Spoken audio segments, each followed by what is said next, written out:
মানে সে স্টার্টই করছেন discuss keeping এই চ্যালেঞ্জিং উইন্টারে। তো আপনার মতে কি সেটা কি আদেও করা কি ঠিক হবে? কিভাবে একজন হবিস্ট এই ডিসকাস কিপিংটাকে শীতের সময় স্টার্ট করবে? ফার্স্ট দরকার একটা ভালো থার্মোস্ট্যাট। 48 আওয়ার্স পর থেকে ব্যাকটেরিয়া তৈরি হতে শুরু করে দেয়। একদম। আচ্ছা, টপ ফিল্টার ছাড়া অন্য কোনো ধরনের ফিল্টার কি ধরনের দেওয়া যেতে পারে?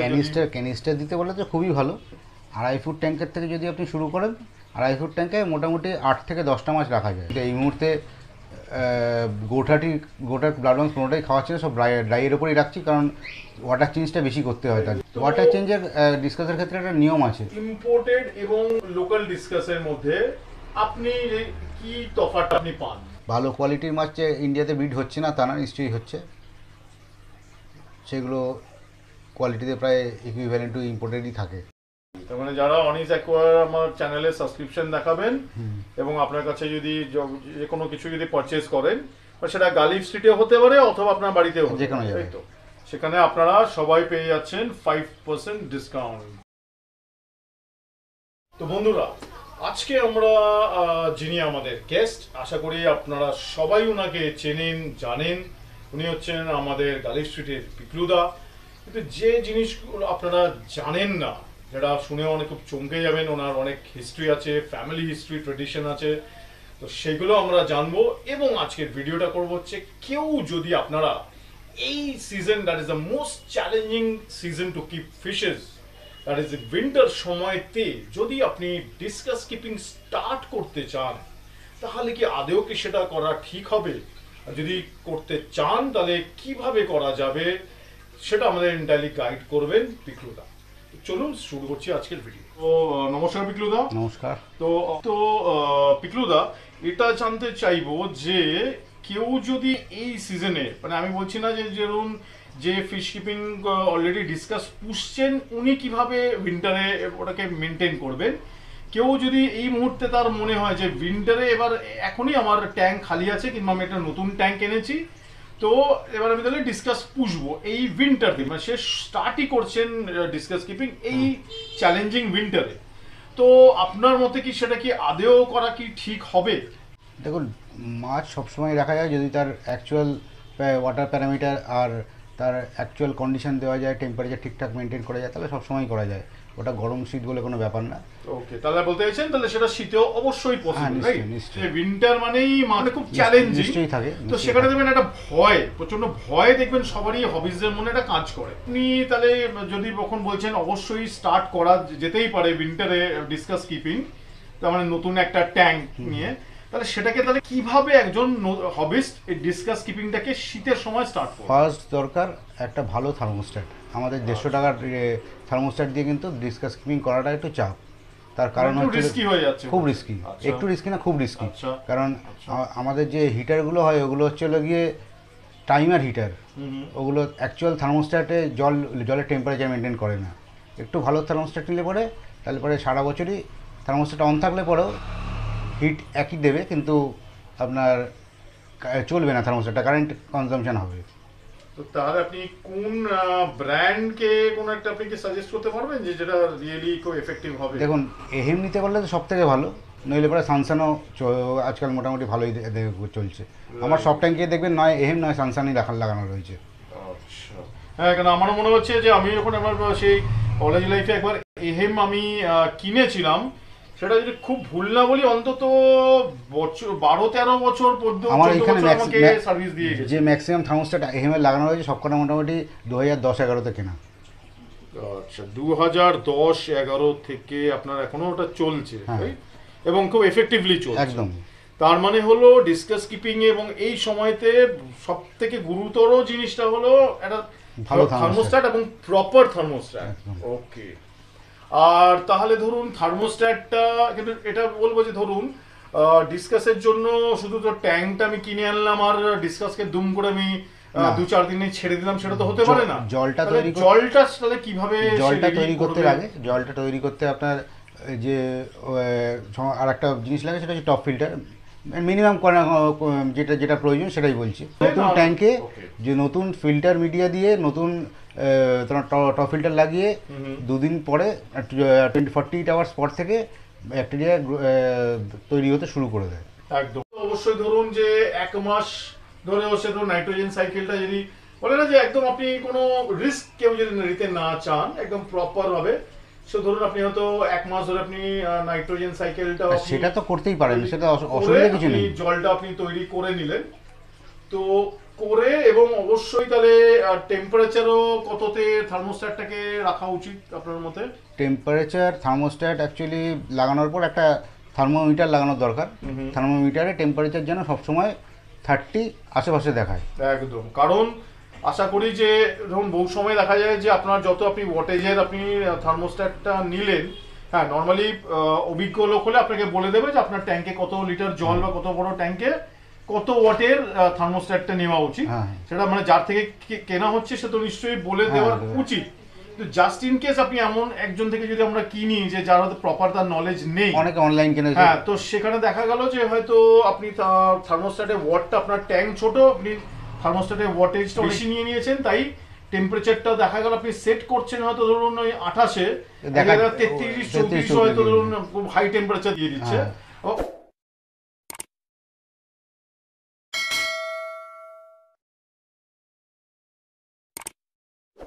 উল্টো হতে পারে, আপনার ট্যাঙ্ক খুব হিউজ ট্যাঙ্ক মানে 5 ফুট 6 ফুটের ট্যাঙ্ক, আর আপনি খুব ছোট্ট একটা ধরুন অল্প ওয়াটেজে দিয়েছেন, তাহলে দেখা গেল 30 ডিগ্রিতে রেখেও আপনারা তো 25 ডিগ্রিও আপনাকে দিচ্ছে না। ওই জন্যই আমাদের থার্মোমিটারটা যেটা অ্যাকচুয়ালি বলবে যে আমাদের ট্যাঙ্কের টেম্পারেচারটা অ্যাকচুয়ালি কি।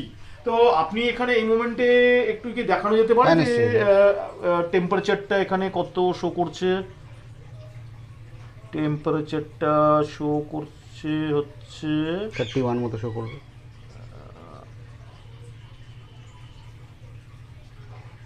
31 শো করছে, ওকে রাইট। আচ্ছা আচ্ছা 28.8 আর 30টা 28.8 টা হচ্ছে রুম টেম্পারেচার, 30.3 টা হচ্ছে ওয়াটার টেম্পারেচার।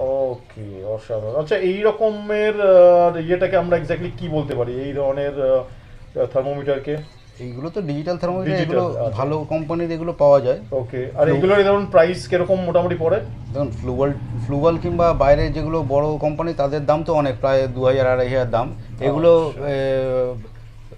মানে চাইনিজ আছে, এইগুলোর দাম মোটামুটি ওই 700-750 এরকম দাম। 700-750 দামের মধ্যে পাওয়া যায়। ওকে, তো এইবার ধরুন তাহলে হয়ে গেল, এবং তার সাথে আপনি বলছেন অ্যাডিশন থার্মোস্ট্যাটের সাথে আপনি টপ ফিল্টার আপনি দিয়ে দিলেন। আচ্ছা, টপ ফিল্টার ছাড়া অন্য কোনো ধরনের ফিল্টার কি ধরনের দেওয়া যেতে পারে? ক্যানিস্টার দিতে বলে তো খুবই ভালো। ওকে, ক্যানিস্টারও দেওয়া যেতে পারে আপনি বলছেন। ওকে, রিং লেপার্ড।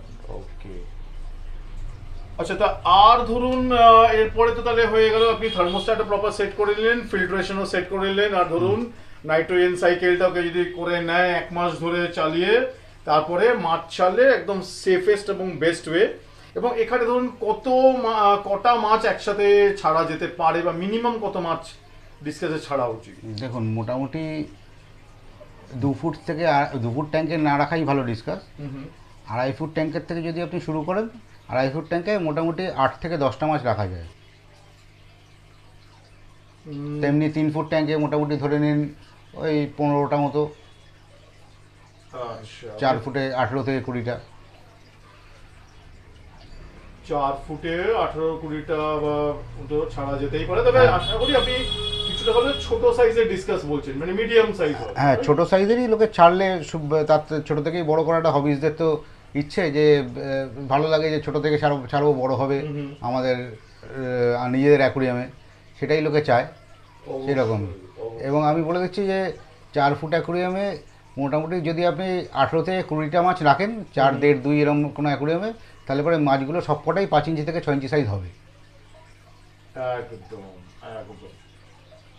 আর ধরুন বেসিক খাওয়া দাওয়া এই মোমেন্টে শীতে ধরুন ডিসকাসকে কি করানো যাওয়া উচিত বা যেতে পারে? দেখুন আমরা তো গরমকালে প্রচুর গোঠাট কিংবা আমাদের ব্লাড ওয়ার্মস যেগুলো পাওয়া যায় সেগুলো খাওয়াই, কিন্তু এই মুহূর্তে গোঠাট ব্লাড ওয়ার্মস কোনোটাই খাওয়াচ্ছে না, সব ড্রাইয়ের ওপরই রাখছি, কারণ ওয়াটার চেঞ্জটা বেশি করতে হয় তার জন্য। একবার যদি কেউ হার্ট মিক্স যদি কেউ খাওয়ায় তাহলেই কিন্তু ওয়াটার চেঞ্জ পরের দিন ওটা must, ওটা must। ওয়াটার চেঞ্জটা মোটামুটি মাস্ট দাঁড়িয়ে যায়।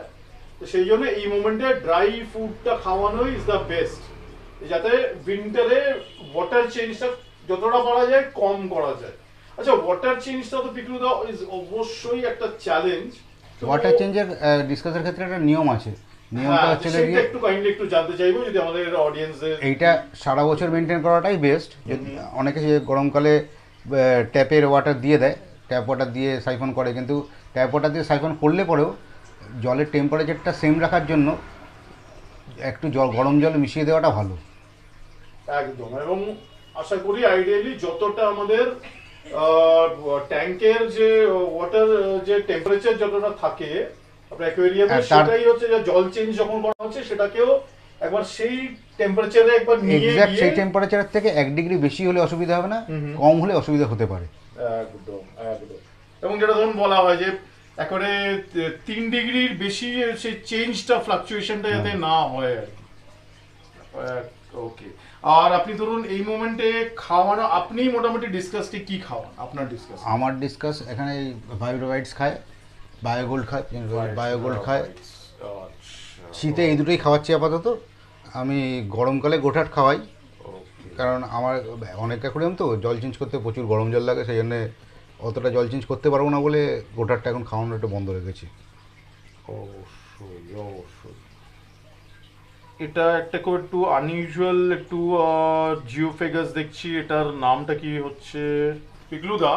আপনার এখানে যে ডিসকাস আপনি মেজরলি তো ডিসকাস রাখেন, অ্যাপার্ট ফ্রম তো অবশ্যই নানা রকম মাছও আপনার কাছে তো অবশ্যই পাওয়া যায়, বাট ডিসকাসকে অনেকটা যদি আপনি স্পেশালাইজ কিছুটা করেন, তো ডিসকাসের আপনার মোটামুটি প্রাইস রেঞ্জটা কিরকম হয়? এবং সবাই জানতে পারবে আপনি কি ইম্পোর্টেড আর ইম্পোর্টেড লোকাল দু রকমই কি রাখেন আপনি? কি দু রকমই রাখি, লোকালটা বেশি থাকে, লোকাল বলতে বোম্বে ব্রিড কিংবা ইন্ডিয়ান ব্রিড বেশি থাকে।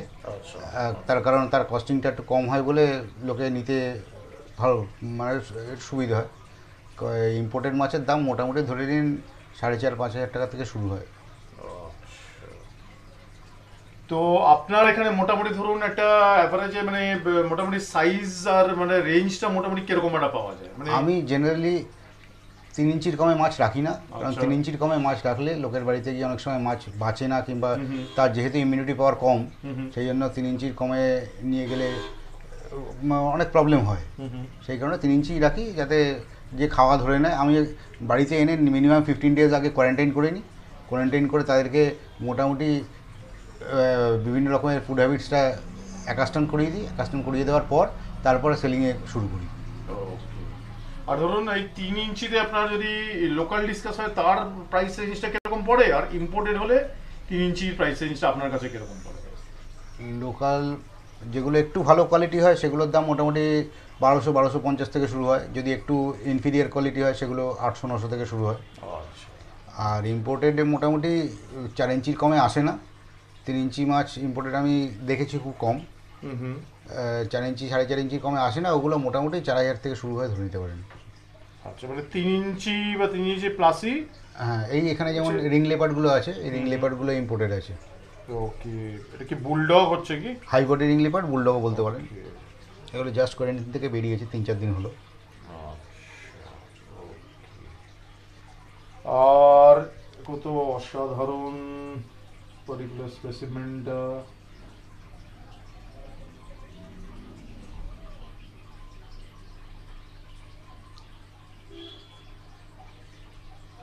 আচ্ছা, আপনি দিনে কবার আপনি খেতে দিচ্ছেন? দিনে আমাদের জেনারেলি একবারই দেওয়া হয়, কিন্তু দুবার দিলে পরে ভালো। হবিসদের আমি সাজেস্ট করি দুবার দিতে খাবার। আমাদের যেহেতু প্রচুর ট্যাঙ্ক একা সামলাতে হয়, দিয়ে সময় করে উঠতে পারি না অ্যাকচুয়ালি।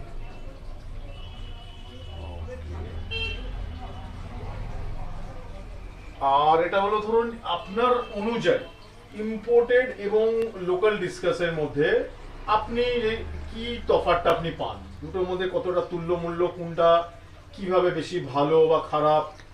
যেটা পিজন লাইনে যেটা মেন হয় যে ইম্পোর্টেড মাছে প্রিপারিংস থাকে না, ইন্ডিয়ান মাছে বেশি প্রিপারিংস থাকে। তবে ভালো কোয়ালিটির মাছ যে ইন্ডিয়াতে ব্রিড হচ্ছে না তা না, নিশ্চয়ই হচ্ছে। সেগুলো কোয়ালিটিতে প্রায় ইকুইভ্যালেন্ট টু ইম্পোর্টেডই থাকে।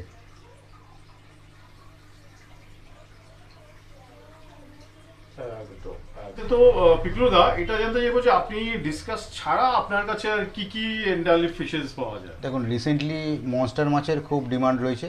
সেখানে মনস্টার বলতে আমি আরওয়ানা, জায়েন্ট গোরামি, তারপর মনস্টারের যে বিভিন্ন যেগুলো ডেটনয়েডস কিংবা আপনার ওই ডিস্টিগোরাস সবই থাকে, পিকক ব্যাস সবই থাকে। আর শীতকালে আমি কিছু প্লান্টেডের মাছও রাখি, যেমন নিয়ন টেট্রা, কার্ডিনাল, আপনার হিস্টিনোস পোজ সবই থাকে। ওকে ওকে। তো ধরুন অ্যাঞ্জেলস যদি দেখা যাচ্ছে, আর একটা বলতে অ্যাঞ্জেলের আমার কাছে 12 মাস ভালো কোয়ালিটি অ্যাঞ্জেল পাবেন। আপনি রেড ক্যাপ রেড আই থেকে শুরু করে অল্টাম অ্যাঞ্জেল কিংবা আপনার অ্যালবিনো মানাকাপুরু, জেড ব্ল্যাক, পিনয় সবই পেয়ে যাবেন, ভালো ব্লু। ওকে, মানে ইনফ্যাক্ট আপনি বলছেন আপনি অ্যালটাম রাখেন। হ্যাঁ, অ্যালটাম অ্যাঞ্জেলসের মোটামুটি প্রাইস কিরকম মোটামুটি পড়ে আপনার কাছে? আইলটা মোটামুটি ধরে নিন 4500 থেকে 6000-এর মধ্যে ভ্যারি করে। ওকে।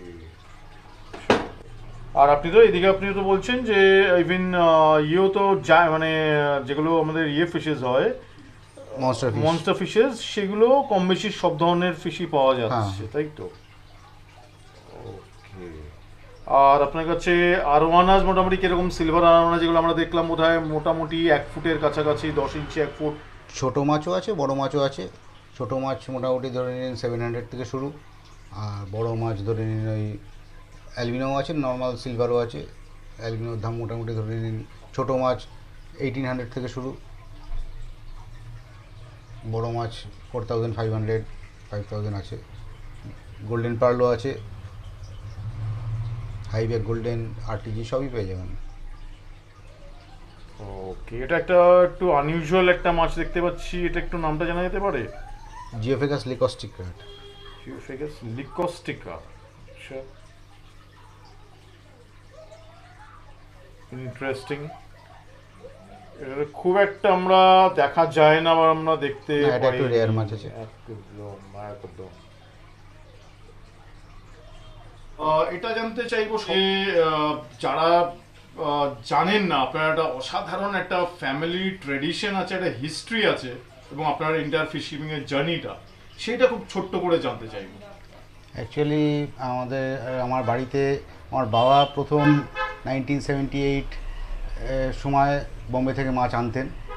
তারপর উনি প্রায় ব্যবসাটা চালিয়েছিলেন মোটামুটি 1990 অবধি। পরে আমার মেসো সারা ক্যালকাটাতেই মোটামুটি Shalimar fish food, blue liquid, green liquid এগুলো সব সাপ্লাই করতেন। আচ্ছা। আমি পরে প্রায় 2000-এর পর থেকেই এইচএস আপনার গ্র্যাজুয়েশনের সময় থেকে মাছের শখ শুরু হয়। তারপর সেটা হবিটা ধীরে ধীরে কনভার্ট হয় ব্যবসায়। আমার দাদা আছে গালিস্টে, রানাদা বলে, ওনার সাথেই আমি থাকি। উনি আমাকে প্রচুর জায়গায় গাইড করে দেন, উনি আছেন বলেই হয়তো আমার মাছের ব্যবসাটা রয়েছে। কেউ যদি, আপনি কি অল ইন্ডিয়াতেও কি আপনি মাছ পাঠান? কেউ যদি? হ্যাঁ, আমি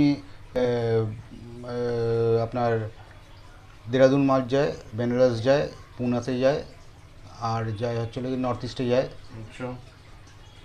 কিছু মাছ যায় উড়িষ্যাতে, এই করে জায়গায় পাঠাই। পাঠানো, ওকে। আর যদি কেউ আপনার কাছে লোকালি এখানে আসতে চান, তাহলে উনি এক্স্যাক্টলি আপনার লোকেশনটা যদি বলেন, কিভাবে একটু আসবে সেটা যদি একটু কাইন্ডলি গাইড করেন। আমার এই স্টক পয়েন্টটা চলে যাবে সাউথ সিটি মল, তার একদম পাশে, আপনার পোদ্দারনগর বয়েজ স্কুলের পাশেই বাড়ি আমার। এখানে এখানে এসে যদি আমার ফোন নম্বরে ফোন করে নেন, তাহলে পরে আমি সাউথ সিটিতে নেমে যদি ফোন করে নেন, তাহলে পরে আমি সেটা আপনাকে গাইড করে দিতে পারি যে আসতে চাইছে। আর আপনার সাবস্ক্রাইবারদের জন্য স্পেশাল ডিসকাউন্ট থাকবে যদি আসেন নিশ্চয়ই। হ্যাঁ, তো তাহলে সেটা যদি কি, তাহলে অনিস অ্যাকোয়া সাবস্ক্রাইবারদের জন্য কি ডিসকাউন্ট থাকবে যদি একটু কাইন্ডলি তাহলে বলে দেন। মোটামুটি ধরে নিন 5% ডিসকাউন্ট তো থাকবেই। যারা অনিস অ্যাকোয়ার আমার চ্যানেলে সাবস্ক্রিপশন দেখাবেন এবং আপনার কাছে যদি যে কোনো কিছু যদি পারচেজ করেন, সেটা গালিফ স্ট্রিটে হতে পারে অথবা আপনার বাড়িতেও হতে পারে, তাই তো? সেখানে আপনারা সবাই পেয়ে যাচ্ছেন 5% ডিসকাউন্ট, গ্র্যান্ড। তো বন্ধুরা, যে শুনে নিলেন অবশ্যই ওনার থেকে, পিকলুদা থেকে, দ্যাট ইজ আমার চ্যানেল অনিস অ্যাকোয়াকে একবার সাবস্ক্রাইব করুন, ওনাকে সোজা আমার চ্যানেলের সাবস্ক্রিপশন দেখান, আর যা কোনোই আপনি ওনার থেকে, সেটা যত কম দামের মাছও হতে পারে বা হাই মাছ হতে পারে, সব ধরনের মাছে উনি পেয়ে যাবেন 5% ডিসকাউন্ট। আর পিকলুদা, অবশ্যই জানতে চাইবো আপনার নাম্বারটা। আমার নাম্বার হচ্ছে 9883086210। ওকে, অসাধারণ। তো বন্ধুরা, আজকে আশা করি যদি ভিডিওটা ভালো লেগে থাকে, ডিসকাসকে নিয়ে, বিশেষ করে ডিসকাস কিপিং এই উইন্টারে কিভাবে শুরু করবেন, যদি আপনাদের উপকারে এসে থাকে তাহলে অবশ্যই ভিডিওটা লাইক, শেয়ার এবং কমেন্ট করবেন, এবং আমার চ্যানেল অনিজ অ্যাকোয়াকেও সাবস্ক্রাইব করে দেবেন। আর অবশ্যই আজকের মতো আপনাদের সবাইকে আজকে বিদায় জানিয়ে আমি আপনাদের থেকে নিচ্ছি আলবিদা অ্যান্ড ভেরি গুড বাই, নমস্কার। সো থ্যাংক ইউ পিকলুদা, থ্যাংক ইউ, অশেষ ধন্যবাদ, থ্যাংক ইউ।